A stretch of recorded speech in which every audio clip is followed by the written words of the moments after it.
What's up, everybody? Welcome back to another episode of the Hot Corner Pod. I'm your host tonight, Keaton Nonemacher, with another Minnesota Twins exclusive episode. We'll be breaking down the recent addition of utility infielder Donovan Solano. Twins inked him to a one-year major league deal.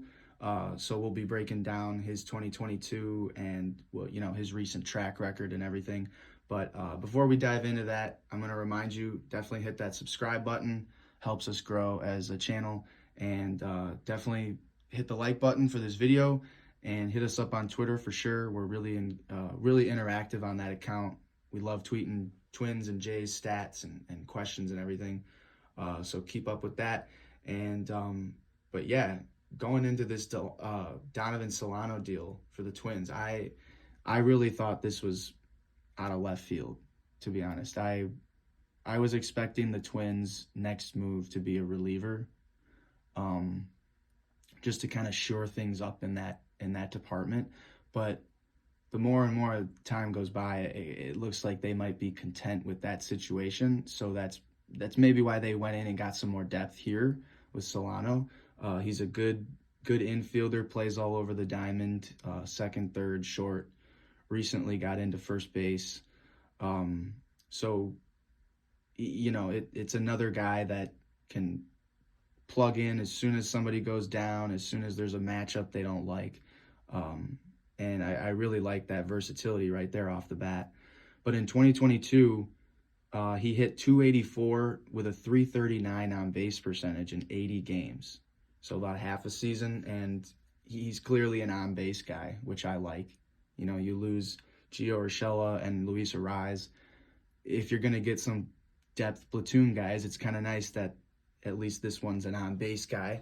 385 slugging in those 80 games, so he's not a powerful hitter or nothing. 97 OPS plus, just about league average. That's pretty solid for a utility player. 0.8 WAR, so then again, there it is again, solid utility player. But what I really like about him was, here's some stats. Against left-handed breaking balls last season. So here's his weighted on base against left-handed breaking balls, 423 and a 95.6 average exit velo. That's from Hagman on the Twins Twitter insider. And against right-handed fastballs, he has a 373 weighted on base percentage with an 89.5 average exit velo.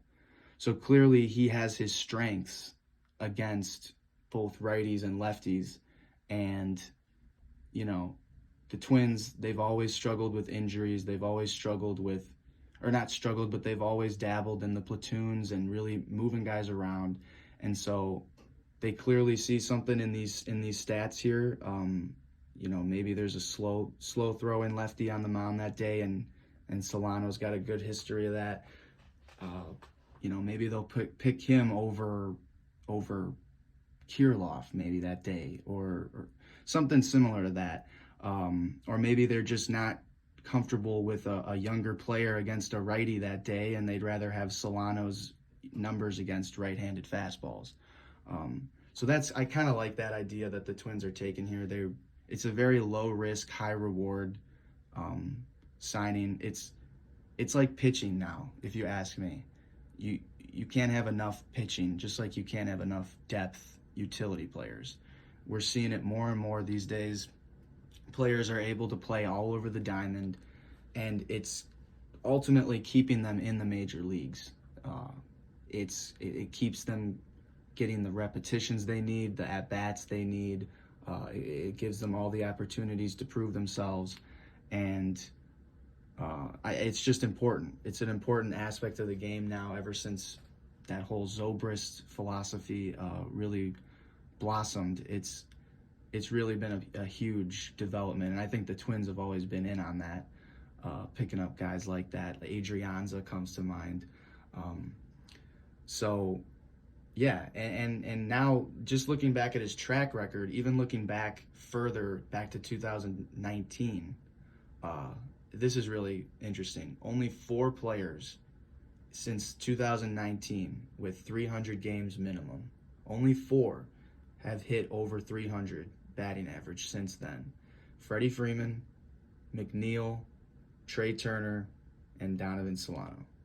And, clearly if Arise had 300 games minimum, he'd be up there too. But those are the only 4.